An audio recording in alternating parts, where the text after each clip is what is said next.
কষ্ট করে পরীক্ষার জন্য প্রিপারেশন নিলেন আপনি কয়েক মাস, কিন্তু ফলাফল যখন ভালো হয় তখন একটা আনন্দ আছে না নাই? সারাদিন রোজা রাখলেন রমজানে, কি কষ্ট, তৃষ্ণায় গলা ফেটে যায়, কিন্তু ইফতারির সময় যখন রুহ আফজার শরবতটা খাই কেমন লাগে? একটা আনন্দ আছে না নাই?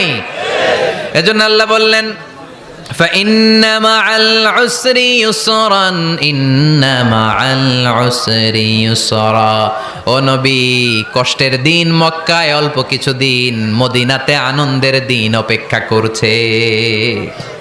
আমাদের জীবনে যদি দুঃখ কষ্ট আসে আমরা ধৈর্য ধরবো, তাওয়াক্কুল করবো একজনের উপর, তিনি কে?